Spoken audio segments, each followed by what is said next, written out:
Hello, everyone. Welcome to tonight's stream. We're going to cover a requested video going over Russian subversion and psychological warfare tactics revealed by KGB defector Yuri Bezminov. This will be broken into many parts, so we'll just go ahead and get started now. We'll just pause intermittently to give our thoughts. My father was, he is on the left here, my father was officer of the General Staff of the Soviet Army. He was inspector of land forces, Soviet troops stationed in countries like Mongolia, Cuba, East European countries. This is the picture taken at the entrance of my Institute of Oriental Languages. It's a part of Moscow State University.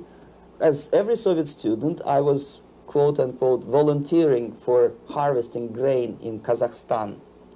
By the end of my training in school, I was recruited by the KGB. This picture was taken on that day, and you can see again how happy it feels to be recruited by the KGB. Pay special attention to number of bottles on the table. One of my functions was to keep foreign guests permanently intoxicated the moment they land at Moscow airport. In 1967, the KGB attached me to this magazine, Look magazine. A group of 12 people arrived to USSR from United States to cover the 50th anniversary of October Socialist Revolution in my country. From the first page to the last page, it was a package of lies.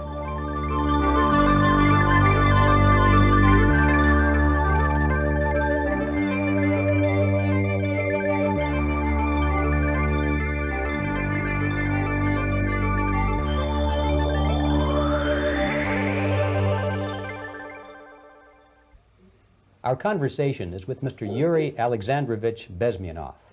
Mr. Bezminov was born in 1939 in a suburb of Moscow. He was the son of a high-ranking Soviet Army officer. He was educated in the elite schools inside the Soviet Union and became an expert in Indian culture and Indian languages. He had an outstanding career with Novosti, which was and still is, I should say, the press arm or the press agency of the Soviet Union. It turns out that this is also a front for the KGB. One of his interesting assignments was to brainwash foreign diplomats when they visited Moscow. And he'll tell us a little bit about how they did this and how they planted information which eventually wound up in the press of the free world. He escaped to the West in 1970 after becoming totally disgusted with the Soviet system, and he did this at great risk to his life. He certainly is one of the world's outstanding experts on the subject of Soviet propaganda and disinformation and active measures. Mr. Bezminov, I'd like to begin by having you tell us a little bit about some of your childhood memories. Well, the most vivid memory of my childhood was Second World War, or to be more precise, the end of the Second World War, when all of a sudden United States, from a friendly nation, which helped us to defeat Nazism, turned overnight into a deadly enemy. And it was very shocking because all newspapers were trying to present an image of belligerent, aggressive American imperialism. Most of the things that we were taught is that United States is aggressive power, which is just about to invade our beautiful, free, socialist country, that American CIA is dropping Colorado beetles on our beautiful potato fields to eliminate our crops, and each schoolboy had a picture of Colorado bug on the back page of his notebook, and we were instructed to go into collective fields to search for those little Colorado bugs. Of course, we couldn't find any, neither we could find many potatoes, and that was explained again by the encroachments of the decadent imperialist power.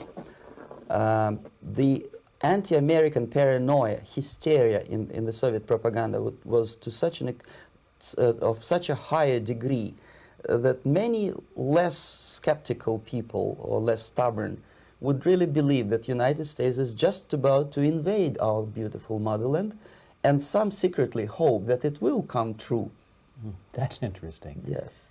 Well, getting back to life inside the Soviet Union or inside communist countries in general, in this country, at the university level primarily, we read and hear that the Soviet system is different from ours, but not that different, and that there is a convergence developing between all of the systems of the world, and that really it doesn't make an awful lot of difference what system you live under, because you have corruption and dishonesty and tyranny and all that sort of thing.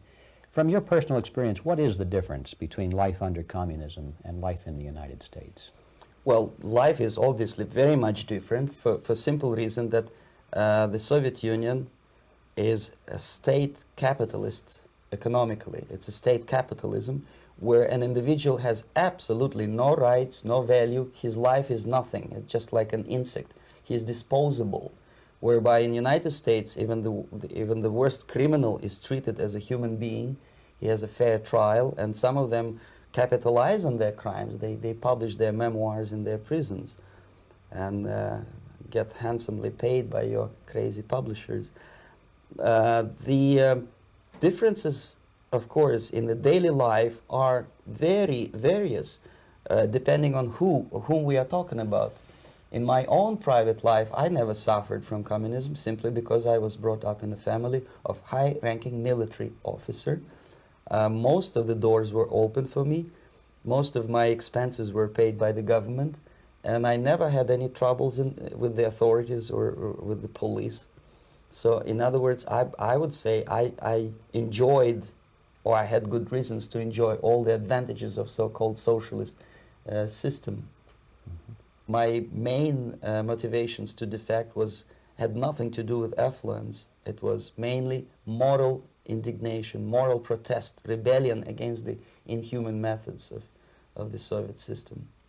Well, specifically, what did you object to? I objected, first of all, against oppression of my own dissidents and intellectuals. And that was the most disgusting thing that I witnessed as a young man, young student, who was brought up at a very troublesome period in our history, from Stalin to Khrushchev, from total tyranny and oppression to some kind of liberalization. Second, when I started working for the Soviet embassy in India, to my horror, I discovered that we are millions times more oppressive than any colonial or imperialist power in the history of mankind. That my country brings to India not freedom, progress, and friendship between the nations, but racism, exploitation, and slavery, and of course economical inefficiency to this country. Since I fell in love with India, I developed something which by KGB standards is extremely dangerous thing. It's called split loyalty, when an agent likes a country of assignment more than his own country. I literally fell in love with this beautiful country, a country of great contrasts, but also great humility, great tolerance, and philosophical and intellectual freedoms. My ancestors used to live in caves and eat raw meat when India was a highly civilized nation 6,000 years ago. So obviously the choice was not to the advantage of my own nation. I decided to defect and to entirely dissociate myself from that brutal regime. Mr. Bezminov, we've read a lot about the concentration camps and the slave labor camps under the Stalin regime. Now the general impression in America is that those things are part of the past. Are they still going on today, or what is the status? Yes. There is no qualitative change in the Soviet concentration camp system. There are changes in numbers of prisoners. Again, this is unreliable Soviet statistics. We don't know how many political prisoners are there in the Soviet concentration camps. But we sure know from various sources that at each particular time there are close to 25 to 30 million of Soviet citizens who are virtually kept as slaves in forced labor camp system. The size of the population of a country like Canada is serving terms as prisoners. Incredible. So I would say that those intellectuals who try to convince American public that concentration camp system is a thing of a past are either conscientiously misleading public opinion, or they are not very intellectual people. They're selectively blind. They lack intellectual honesty when they say that. Well, we've spoken about the intellectuals in this country and also the intellectuals in the Soviet Union. What about down at the broad mass level? Do the people in general, the working people, the workers in general in the Soviet Union, do they support the system? Do they tolerate it? What is their attitude? Well, average Soviet citizen, if there is such an animal, of course, does not like the system because it hurts, it kills. He may not understand the reasons. He may not have enough information or educational background to understand. But I doubt very much there are many people who are conscientiously supporting the Soviet system. There are not such people in USSR. Even those who have all the reasons to enjoy socialism, people like myself, who were a member of journalistic elite, they also hate system for different reasons, though. Not because they lack material affluence, but because they are unfree to think, they're in constant fear, duplicity, split personality. And this is the greatest tragedy for my nation. Well, what do you think are the chances of the... I'm going to go ahead and pause that there. What do you think about his analogy, not even analogy, his experience with the socialistic state of Russia then? The idea that there's a certain group that are extremely unaffluent, and then there's a certain group that are extraordinarily affluent, and everyone lives in fear. Well, I got to tell you, to a point, it doesn't sound like it's so far away from the current system we're living under in America. And if one would doubt that, all they would have to do is say that the IRS called, or get a letter from the IRS, or the FBI contacted them, and those things frighten American people. When you think about it, how many commercials you see on television for companies that are going to get you out of trouble with the IRS. And I mean, there's I don't know how many millions or billions of dollars are spent on those ads alone, just because of the taxation policies of our country. And we know through past presidents that we just before Trump experienced that the IRS went after people selectively for political perspectives, Tea Party groups and any of those types of groups, conservative groups, and which was one of the things actually they blamed Nixon for, was using the IRS as a weapon. And now it's openly that the DOJ and that the IRS and are weaponized against political adversaries of the existing regime in America. So it's, I mean, it rings true. Mind you, this video, I mean, he came out, what, 1984? Yeah. So we're roughly, 38 years ago that he's expounding on his experiences in the Soviet Union, which actually Ukraine was a member. And we tend to forget that Ukraine was an enemy of the American people and of freedom, actually, during those times. I've got a friend of mine who brought his wife once to a meeting that we were having, and I got her to speak. She was really afraid to speak because it was public and there was press there. And she was, I think she was Romanian, I believe. It was either Hungarian or Romanian. And she was raised under when the Soviet Union was in power, so that she was in their sphere. And she told me a story about that when her husband had seen, she was talking to her husband before they got married, who was an American, over in Romania or Hungary. And this is after the collapse of the Soviet Union. And they were talking about outer space, and that he had mentioned that when America landed on the moon and our astronauts were the first ones to get there, and she goes, "Oh, no, that's not true. I met we had the cosmonauts who from the Soviet Union that landed on the moon, and we've got their capsule, their space capsule, here in a museum, and I've seen it." And so what was happening is their government, through propaganda, not to be outdone, being the best nation in the world, right, had falsified information saying that in fact that Romania, that cosmonauts from Soviet Union landed on the moon first. And I went through all their school books and everything. And And the point being is our perspective can be tainted by the influences that we get, especially through our education system and our news media, which obviously is as Yuri was talking, is the news media in Russia was all state sponsored, was all controlled by the government, and we're not so far off of that. We see the censorship coming and hitting. I mean, we know that Twitter just got freed up, we believe, and but most of the major media is completely dominated by whatever the left, I'll say, wants you to believe is true, Right. and that's used as a weapon against anybody with an opposing opinion. Yeah, So and obviously it's not to interesting. completely poke entirely at the left is one of the concepts that I've been toiling around with is that the right isn't conservative, but the left is progressive. So the right are the majority right now of our political right, with the exception of a few, are progressive right.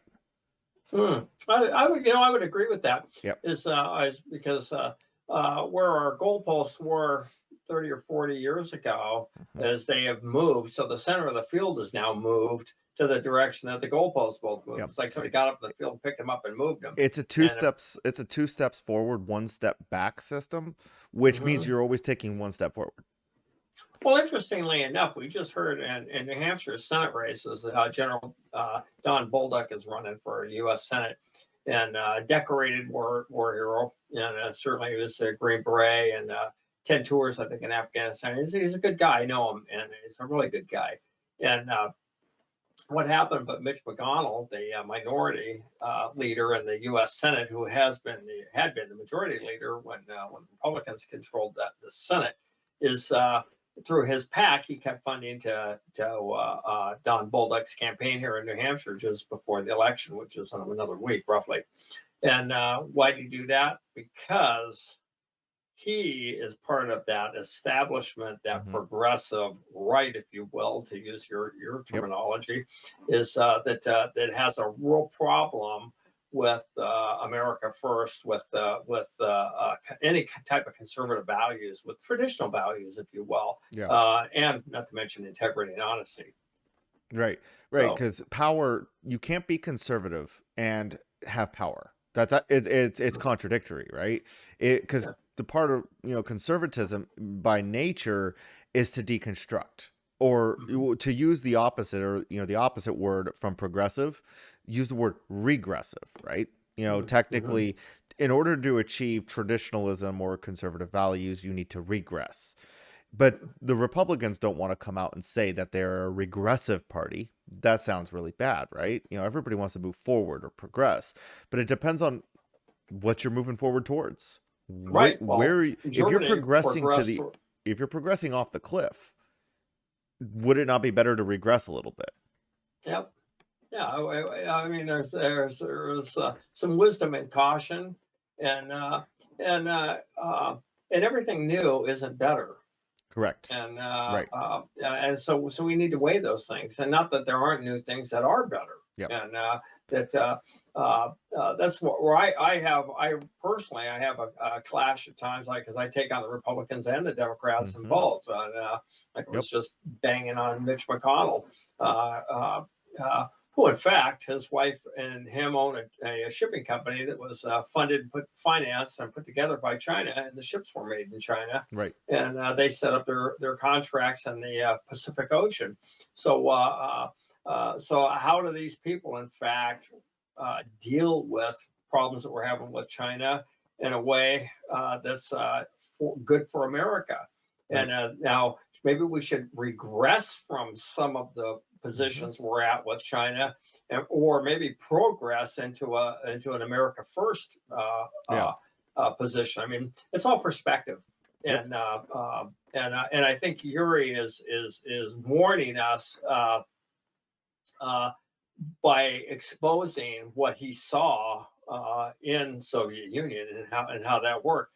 Well, I mean, everybody still blames Russia. They're yelling at Russia over Ukraine, and we're pumping tons of money in there but the news media controlled by the state, if you will, or the establishment, maybe even more accurate, won't touch on what will happen in Ukraine financially.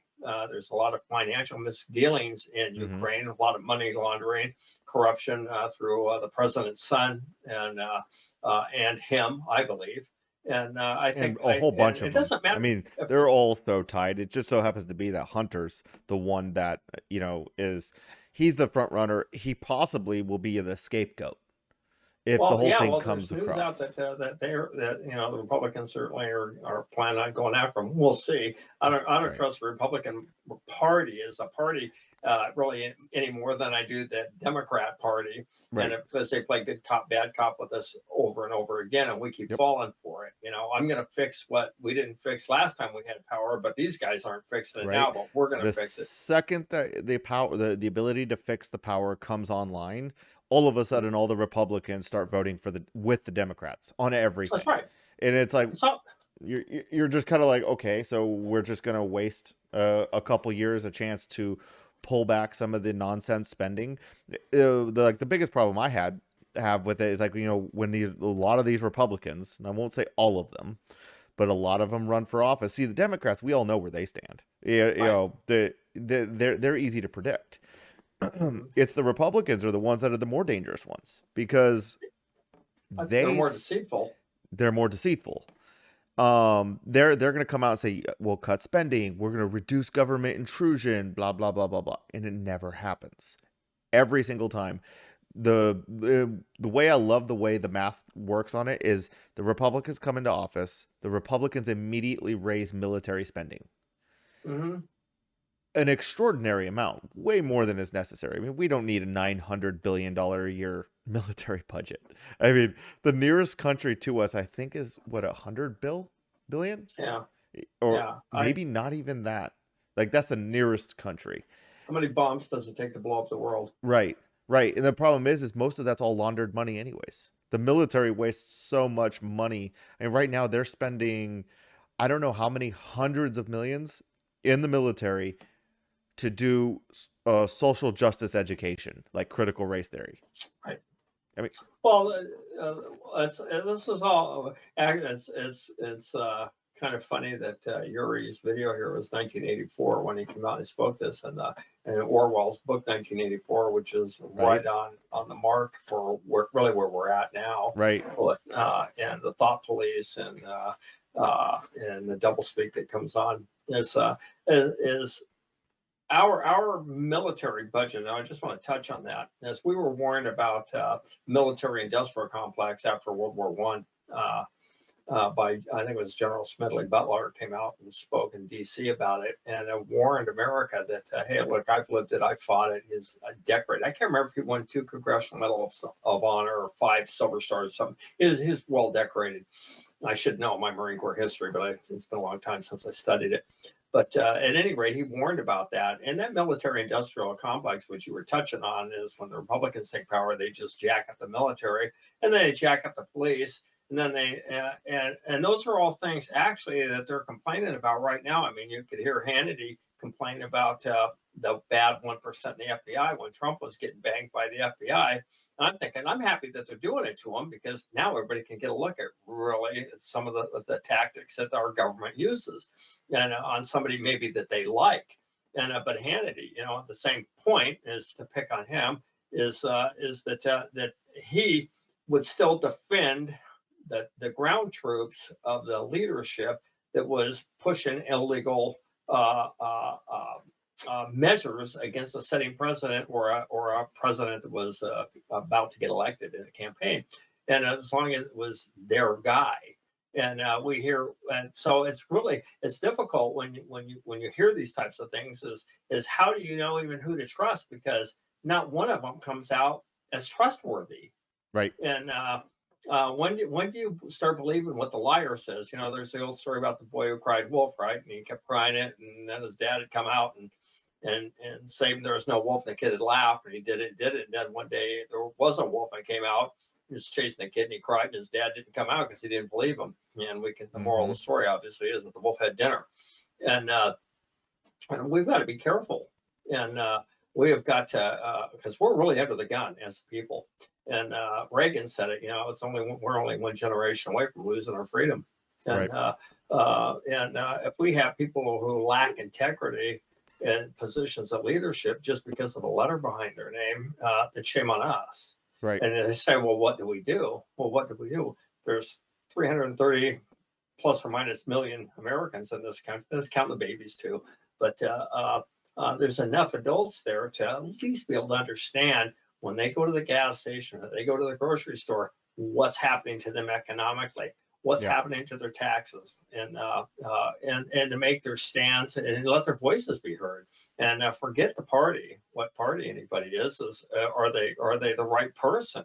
Right. That their values align with yours, and don't vote for the lesser of two evils because you still get evil, and that's a hard lesson for us, and because we get a lot on talk radio and a lot on television, so it tells you one party over the other party, and but really it's a moral people that we're looking to try to elect. That's who we should be trying to elect, and they're pretty hard to find at times. Right. They become tainted pretty quickly after they get elected, if not before. Yep. If you guys like this is part 1. Please look in the like and subscribe. Look in the description below. Eventually, I will have a Patreon link and an email posted, so that way you guys can send us emails of other content you would like us to review. Leave comments and put in stuff that you would like us to kind of check out if you're into this kind of stuff, and see you in part 2.